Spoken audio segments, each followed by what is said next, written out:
Hello မင်္ဂလာပါကျွန်တော်တို့အခုလက်ရှိလေ့လာမယ့်အကြောင်းအရာလေးကတော့ Microsoft ကုမ္ပဏီကထုတ်တဲ့ Excel ဖြစ်ပါတယ်ဒါဆိုလို့ရှိရင်ကျွန်တော် Excel ဘာအတွက်သုံးလဲဆိုလို့ရှိရင်ကျွန်တော်ကကုမ္ပဏီရဲ့စီးရင်စရာတွေအတွက်ချက်ပါတဲ့ကုမ္ပဏီစီးရင်စရာတွေကိုကျွန်တော်စီးရင်ပြုစုတဲ့အခါမှာဘာကိုသုံးလဲဆိုတော့ကျွန်တော် Microsoft ကုမ္ပဏီကထုတ်တဲ့အဲ့ဒီ Excel ဆိုတဲ့ software လေးကိုကျွန်တော်တို့အသုံးပြုနေကြပါတယ်ဒါဆိုလို့ရှိရင် Excel စတင်ပြီးတော့ဖွင့်တဲ့ပုံစံကိုကျွန်တော်လေ့လာကြည့်ကြအောင်အခုလက်ရှိကျွန်တော်တို့မြင်နေရတဲ့ကွန်ပျူတာရဲ့မျက်နှာပြင်တစ်ခုလုံးကျွန်တော်ကဘာလို့ခေါ်လဲဆိုလို့ရှိရင် desktop screen လို့ခေါ်ပါတယ်ဒါဆို desktop screen ရဲ့အောက်ပိုင်းလေးမှာဆိုလို့ရှိရင်ကျွန်တော်ကဒီအောက်ကဒီ button လေးတစ်ခုလုံးကျွန်တော်ကဘာလို့ခေါ်လို့ရှိရင်task bar လို့ခေါ်ပါတယ်ဒါဆိုဒီ task bar လေးရဲ့လက်ညာဘက်ချမ်းဘယ်ဘက်ချမ်းရှိပါတယ်ဒါဆိုလို့ရှိရင်အခုလက်ရှိဘယ်ဘက်ချမ်းတောင်ဆုံးမှာဆိုလို့ရှိရင် step button လေးတစ်ခုရှိပါတယ်အဲဒီ step button ကိုတစ်ချက်ပြန်နှိပ်မယ်နှိပ်ပြီးရင်အဲ့ဒီထားနေပြီးတော့ mouse ရဲ့ဘယ်နည်းကိုလှိပ်ပြီးတော့အောက်ကိုဆင်းပြီးတော့ရှာကြည့်မယ်အဲ့ဒီထားနေပြီးတော့ Excel ဆိုတဲ့button လေးတစ်ခုတွေ့ပါလိမ့်မယ်ဒါဆိုလို့ရှိရင်ဒါက Microsoft ကုမ္ပဏီကထုတ်တဲ့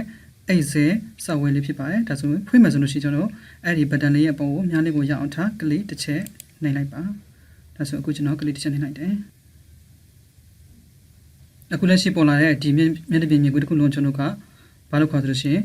Excel ရဲ့ backstage view ဖြစ်ပါတယ် version အနေနဲ့ကတော့ကျွန်တော်က2019 version ဖြစ်ပါတယ်ကျွန်တော်က file အလုပ်တစ် file ယူချင်တယ်ဆိုလို့ရှိရင်ဒီလက်ရှိမြင်နေရတဲ့black workbook ဆိုတဲ့ button လေးလေးတော့ကွက် button လေးရဲ့ပုံများလေးကိုရအောင်ထားတယ်ကလေးတစ်ချက်နှိပ်တယ်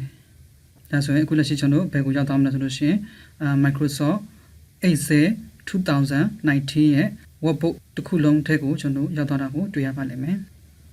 ဟုတ်ကဲ့ဒါဆိုလို့ရှိရင်ကျွန်တော်ကပထမဆုံးအနေနဲ့အခေါ်လေးတွေကိုကျွန်တော်စတင်ပြီးတော့လေ့လာကြည့်ကြအောင်အပေါ်ဘက်က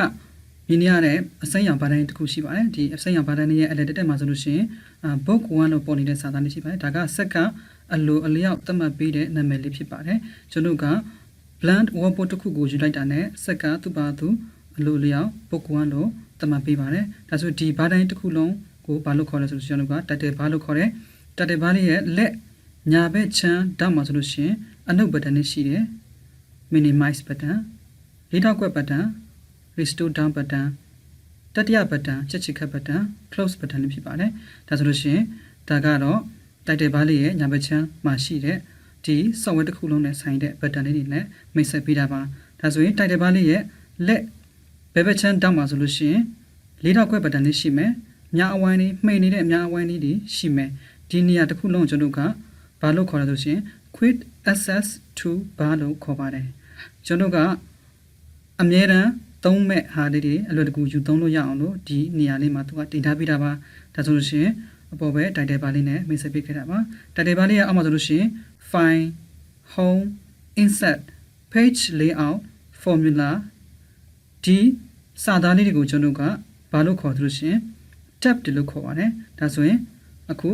ကျွန်တော်လက်ရှိရောက်နေတဲ့ tab က home tab ဖြစ်ပါတယ်ဒုတိယ tab ကဘာလဲဆိုလို့ရှိရင် insert tab ကလေးတစ်ချက်ကျွန်တော်တို့နှိပ်ကြည့်မယ်ဒါဆိုရင်ကျွန်တော် home tab ကနေပြီးတော့မှ insert tab ကိုကလစ်နှိပ်လိုက်တာနဲ့အောက်ကပုံပါတဲ့ဘာတိုင်းတစ်ခုလုံးပြောင်းသွားတယ်နောက်တစ်ခုထပ်ပြီးတော့နှိပ်ကြည့်မယ် page layout tab ဒါဆိုကျွန်တော်က page layout tab ကိုကလစ်နှိပ်လိုက်တာနဲ့လည်းအောက်ကပုံပါတဲ့ဘာတိုင်းတစ်ခုလုံးပြောင်းသွားတယ်ဒါဆိုရင်ဒီပုံပါတဲ့ဘာတိုင်းတစ်ခုလုံးပြောင်းသွားတဲ့ပုံပါတဲ့ဘာတိုင်းတစ်ခုလုံးကိုကျွန်တော်ကဘာလို့ခေါ်ဆိုလို့ရှိရင် ribbon bar လို့ခေါ်ပါတယ်ဒါဆိုလို့ရှိရင် ribbon bar ဒါဆိုရင်တက်တစ်ခုချင်းစီမှာသူနဲ့ဆိုင်တဲ့ ribbon bar လေးတွေရှိတယ်ဒါဆိုရင်အခုကျွန်တော်က home tab ကိုတစ်ချက်ပြန်နှိပ်ပြီးတော့အရှိပြန်သွားမယ် home tab အခုလက်ရှိ home tab ရဲ့ribbon bar အတွင်းမှာကျွန်တော်ရောက်နေတာပါ home tab ribbon bar အတွင်းမှာဆိုလို့ရှိရင်အကန့်တကန့်ချင်းစီခွဲထားတဲ့နေရာလေးတွေရှိပါတယ်ဒါဆိုရင်ကျွန်တော်ကအဲ့ဒီအကန့်လေးတွေရဲ့အောက်အလဲတက်မှာဆိုလို့ရှိရင်လည်းနာမည်လေးတွေတွေ့ရပါလိမ့်မယ်ဒါဆိုလို့ရှိရင် home tab ribbon bar အတွင်းမှာရှိတဲ့ပထမဦးဆုံးအကန့်ရဲ့အောက်နာမည်လေးကဘာလို့ခေါ်လို့ဆိုလို့ရှိရင် clipboard ဒါဆိုရင်ဒီ clipboard ဆိုတဲ့ဟာကိုဘာလို့ခေါ်လို့ရှိရင် group လို့ခေါ်ပါတယ်ဒါဆိုအကန့်တကန့်ချင်းစီခွဲထားတဲ့နေရာကို group လို့ခေါ်ပါတယ် clipboard group ဒုတိယ group က font group နောက်တစ် group က alignment group နောက်တစ် group က number group နောက်တစ် group က style group နောက်တစ် group က cell group နောက်တစ် group က editing group ဒါဆိုလို့ရှိရင်ကျွန်တော်ကဘာနဲ့မိတ်ဆက်ပေးခဲ့ဆိုလို့ရှိရင် ribbon bar အတွင်းမှာရှိတဲ့အကန့်တကန့်ချင်းစီခွဲထားတဲ့ group လေးတွေနဲ့မိတ်ဆက်ပေးခဲ့တာပါဒါဆိုရင်ကျွန်တော်အခုလက်ရှိ home tab ရဲ့ပထမဦးဆုံး group clipboard group လေးရဲ့ညာဘက်ချမ်း down လေးမှာဆိုလို့ရှိရင် button လေးတစ်သေးလေးတစ်ခုရှိပါတယ် mouse pointer တင်လိုက်လို့ရှိရင် clipboard ဆိုပြီးတော့ပေါ်လာတယ်မယ်ဒါဆိုရင်ဒီ button လေးကိုကျွန်တော်ကဘာလို့ခေါ်လဲဆိုလို့ရှိရင် dialog box selection လို့ခေါ်ပါတယ်ကျွန်တော်ကဒီ clipboard group ထဲမှာတခြားလုပ်လို့ရတဲ့ဟာလေးရှိသေးတယ်ဒီအခန့်ထဲမှာမပါတဲ့ဟာလေးကိုမှကျွန်တော်ကထပ်ပြီးတော့တခြားဘာတွေလုပ်လို့ရသေးလဲကျွန်တော်ကြည့်ချင်တယ်ဆိုလို့ရှိရင်အဲ့ဒီ clipboard ရဲ့ dialog box selection လေးကိုနှိပ်ရပါတယ်အဲ့လိုပါပဲကျွန်တော် font group မှာဆိုလို့ရှိရင်လည်း font group လေးရဲ့ font ဆိုတဲ့စာသားလေးရဲ့ညာဘက်ချမ်း down မှာဆိုလို့ရှိရင်လည်းသူက dialog box selection လေးတစ်ခုရှိပါတယ်ဒီ font group ထဲမှာတခြားလုပ်လို့ရတဲ့ဟာလေးတွေဘာရှိသေးတယ်ကျွန်တော်ကကြည့်ချင်သေးတယ်ဆိုလို့ရှိရင်ဒီ font group ရဲ့ dialog box selection လေးကိုနှိပ်လို့ရပါတယ်ဒါဆိုရင်အခုတစ်ချက်ကျွန်တော်နှိပ်ကြည့်မယ်ကျွန်တော် dialog box selection လေးကိုကလစ်တစ်ချက်နှိပ်လိုက်တာနဲ့ပေါ်လာတဲ့ဒီလေးထောက်ကွက်လေးကိုကျွန်တော်က window လို့ခေါ်ပါတယ်အခုမလို့ချင်ဘူးကျွန်တော်ပြန်ပြီးတော့ပိတ်ချင်တယ်ဆိုလို့ရှိရင်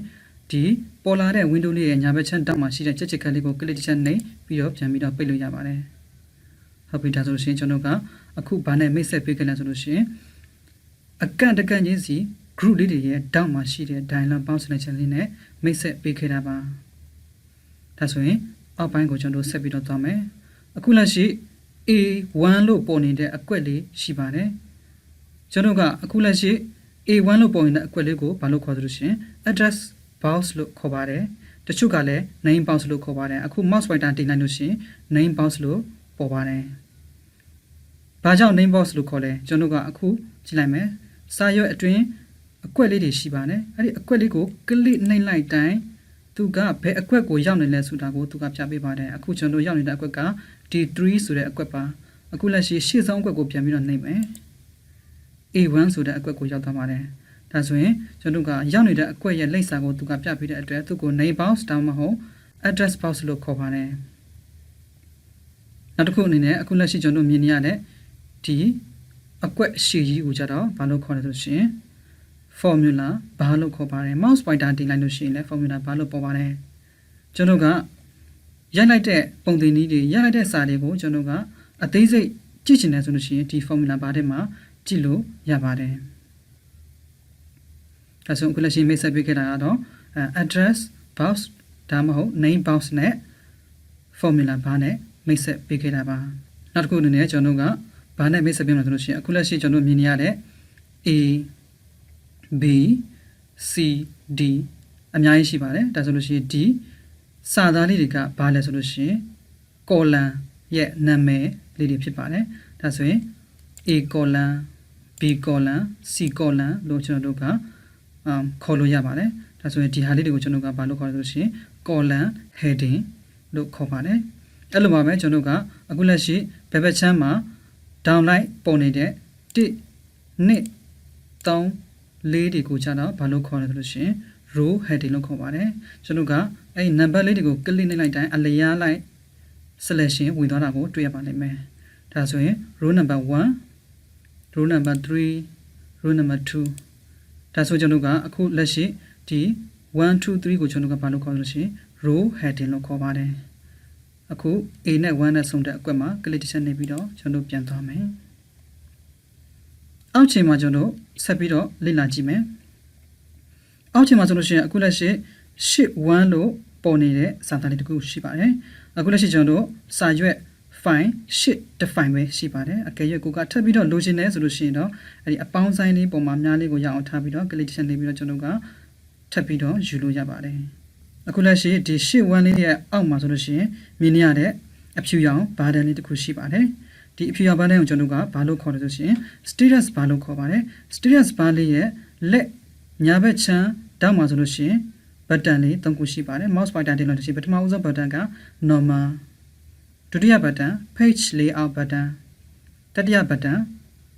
page break preview button ဖြစ်ပါတယ်ဒီ button ၃ခုစလုံးကိုကျွန်တော်တို့ကဘာလို့ခေါ်သလဲဆိုရင် view button လို့ခေါ်ပါတယ်ကျွန်တော်တို့ကအမြင်လေးတွေပြောင်းပြီးတော့ကြည့်ချင်တဲ့အခါမှာကျွန်တော်ကကိုမြင်ချင်တဲ့ပုံစံလေးတွေရှိတယ်အဲ့ဒီမြင်ချင်တဲ့ပုံစံလေးကိုကျွန်တော်ကဒီ view button လေး၃ခုကိုနှိပ်ပြီးတော့ကျွန်တော်ကပြောင်းပြီးတော့ကြည့်လို့ရပါတယ်နောက်တစ်ခုအနေနဲ့အနောက် button zoom out button ကျွန်တော်ကခြုံကြည့်တဲ့အခါမှာသူကိုသုံးပါတယ်နောက်တစ်ခုအနေနဲ့အပေါင်း button zoom in button ကျွန်တော်ကပြန်ပြီးတော့ချက်ကြည့်တဲ့အခါမှာသူကိုသုံးပါတယ်နောက်တစ်ခုအနေနဲ့100%လုံးလို့ပေါ်နေတဲ့ button လေးတစ်ခုရှိပါတယ်အဲ့ဒါကကျွန်တော်က zone level လို့ခေါ်ပါတယ်အကယ်၍ကိုလိုချင်တဲ့ပုံစံအတိုင်းကိုသတ်မှတ်ပြီးတော့ချက်ပြီးတော့ကြည့်ချင်တယ်ချုပ်ပြီးတော့ကြည့်ချင်တယ်ဆိုလို့ရှိရင်ဒီ button လေးကို click နေပြီးတော့ကျွန်တော်တို့ကအသုံးပြုပြီးတော့ကျွန်တော်တို့ကချုပ်ချက်ကြည့်လို့ရပါတယ်ဒါဆိုအခုလက်ရှိကျွန်တော်တို့ပွင့်နေတဲ့ file လေးကိုမှကျွန်တော်တို့ကပိတ်ချင်တယ်ဆိုလို့ရှိရင်တော့ပေါ်ဘက်ကထက်မှာ file ဆိုတဲ့ tab မှာ click တစ်ချက်နှိပ်မယ်ပြီးရင်ကျွန်တော်တို့ကပိတ်ဖို့အတွက် close ဆိုတဲ့ button လေးကိုဘယ်ဘက်ချမ်းအစိမ်းရောင်ဘက်ချမ်းမှာလိုက်ရှာမယ်တွေ့ရင် click တစ်ချက်နှိပ်မယ်ဒါဆိုရင်ကျွန်တော်ပွင့်ထားတဲ့ file လေးတစ် file ပဲပိတ်သွားတာကိုတွေ့ရပါလိမ့်မယ်ကျွန်တော်ကမလိုချင်ဘူးဒီ software ထိကနေလုံးဝထွက်ချင်တယ်ဆိုလို့ရှိရင်တော့အပေါ်ဘက် title bar လေးရဲ့လက်ညာဘက်ချမ်းတောက်မှာရှိတဲ့ချက်ခတ်လေးကို click တစ်ချက်နှိပ်ပြီးတော့ကျွန်တော်ကပိတ်လို့ရပါတယ်အခုလက်ရှိကျွန်တော် click တစ်ချက်နှိပ်မယ်ဟုတ်ကဲ့ဒါဆိုကျွန်တော်နောက်တစ်နည်းအနေနဲ့ကျွန်တော် Microsoft Excel ကိုထပ်ပြီးတော့ဖွင့်ကြည့်မယ်ဒါဆိုဖွင့်ဖို့အတွက်အခုလက်ရှိမြင်နေရတဲ့မျက်နှာပြင်တစ်ခုလုံးကျွန်တော်က desktop မျက်နှာပြင်လို့ခေါ်ပါတယ်ဒါဆို desktop မျက်နှာပြင်ရဲ့ဘယ်ဘက်ချမ်းမှာဆိုလို့ရှိရင် icon ပုံနဲ့စာနဲ့တွဲနေတဲ့ icon လေးတွေရှိပါတယ်အဲ့ဒီထက်နေပြီးတော့မှ Excel ဆိုတဲ့အဲ့ဒီ icon လေးပုံမှာများလေးကိုရအောင်ထားကလေးနှစ်ချက်ခေါက်လိုက်မယ်ဒါဆိုလို့ရှိရင်ကျွန်တော်ဒီ Excel file လေးဖွင့်လာတာကိုတွေ့ရပါလိမ့်မယ်ဖွင့်လာတဲ့ဒီမျက်နှာပြင်တစ်ခုလုံးကျွန်တော်က backstage view လို့ခေါ်တယ် backstage view လေးရဲ့အတွင်းမှာဆိုလို့ရှိရင်ကျွန်တော်က file အလွတ်တစ် file ယူမှာဖြစ်တဲ့အတွက် blank workbook ဆိုတဲ့လေးတော့ကွယ် button လေးရဲ့ပုံများလေးကိုရအောင်ရွှေ့မယ်ကလေးတစ်ချက်နှိပ်လိုက်မယ်ဒါဆိုလို့ရှိရင်ကျွန်တော်ခုနကတော့ဖွင့်ထားတဲ့ပုံစံအတိုင်းဒီပုံစံလေးပြန်ပြီးတော့ပေါ်လာတာကိုတွေ့ရပါလိမ့်မယ်ဒါဆိုလို့ရှိရင်ကျွန်တော်ဒီဖွင့်လာတဲ့ဒီ file ကိုကျွန်တော်ကအသစ်ယူချင်တယ်ဆိုလို့ရှိရင်အသစ်ယူလို့ရပါတယ်အခုကျွန်တော် file အသစ်တစ် file အနေနဲ့အသစ်ယူဖို့အတွက်အပေါ်ဘက်ကတက်တဲ့ထားမှာ file ဆိုတဲ့ tab မှာ click တစ်ချက်နှိပ်ပါပြီးဘယ်ဘက်ချမ်းအစိမ်းရောင်ဘက်ချမ်းမှာပဲကျွန်တော်ကဘာကိုလိုက်ရှာမလို့ရှိရင်ကျွန်တော် file အသစ်ယူမှာဖြစ်တဲ့အတွက် new ဆိုတဲ့ button လေးပုံမှာများလေးကိုရအောင်ထားကလစ်တစ်ချက်နှိပ်မယ်ပြီးအဲ့ဒီထက်နေပြီးတော့မှ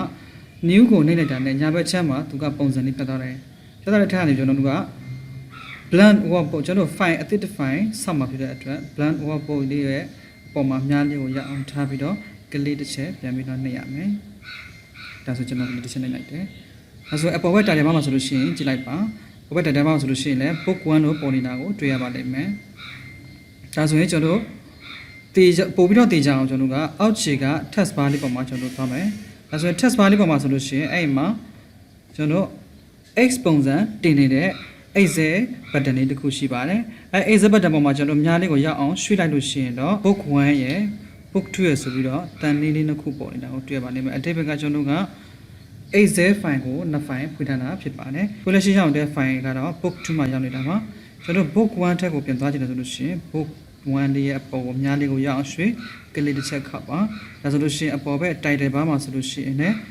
book 1လို့ပြန်ပြီးတော့ပေါ်လာတာကိုတွေ့ရပါလိမ့်မယ်အကယ်၍ book 1ကိုကျွန်တော်က book 2ကိုဆက်ပြီးတော့ပြန်သွားချင်တယ်ဆိုလို့ရှိရင်အောက်ခြေက text bar လေးရဲ့ပုံမှာတင်နေတဲ့ X button Excel ရဲ့ button လေးပုံမှာများလေးကိုရအောင်ထားကလေးတစ်ချက်နှိပ်မယ်ဒါဆိုလို့ရှိရင် book 2လေးပြန်ပြီးတော့သူတင်ပေးသွားတာကိုတွေ့ရပါလိမ့်မယ်အခုလက်ရှိ title bar မှာဆိုလို့ရှိရင်လည်းကျွန်တော်ကbook 2လို့ပုံနေတာကိုတွေ့ရပါလိမ့်မယ်ဟုတ်ကဲ့ဒါဆိုလို့ရှိရင်ကျွန်တော်က Excel ကိုမှကျွန်တော်ကပုံစံအမျိုးမျိုးဖွင့်လို့ရတယ်ပြီးရင် file လေးတွေအသေးယူလို့ရတယ်ဆိုတာကိုပြပြသွားတာပါအခုလက်ရှိဒီ file လေးကိုကျွန်တော်ကပိတ်ချင်တယ်ပိတ်ဖို့အတွက်ပေါ်ဘက်ကဒီ tab တွေထားရပြီးတော့မှကျွန်တော်က file ဆိုတဲ့ tab မှာညလေးကိုရအောင်ထားပြီးတော့ click တစ်ချက်နှိပ်ပြီးရင်ပိတ်ဖို့အတွက်ဘယ်ဘက်ချမ်းအစိမ်းရောင်ဘက်ချမ်းမှာကျွန်တော်က close ကိုလိုက်ရှာမယ်တွေ့ရင် click တစ်ချက်နှိပ်မယ်ပိတ်သွားတာကိုတွေ့ရပါလိမ့်မယ်ပြီးအဲ့ဒီထက်ပြီးတော့ကျွန်တော်က book 1ကိုထပ်ပြီးတော့ပြန်ပြီးတော့ပိတ်ဦးမယ်ဒါဆိုပိတ်ဖို့အတွက်အပေါ်ဘက်ကထပ်ထပ်မှာ file ဆိုတဲ့ tab မှာတစ်ချက်ပြန်နှိပ်မယ် close ကိုပဲထပ်ပြီးတော့ရွေးလိုက်မယ် close ကိုတစ်ချက်နှိပ်ပြီးတော့ဒါဆိုရင်ဖွင့်နေတဲ့ file book 1ရော book 2ရောနှစ်ခုစလုံးပိတ်သွားတာကိုတွေ့ရပါလိမ့်မယ်အခုလက်ရှိဒီ Excel window တစ်ခုလုံးထည့်ရတယ်ပြီးတော့ကျွန်တော်ကလုံးဝထွက်ချင်တယ်ဆိုလို့ရှိရင်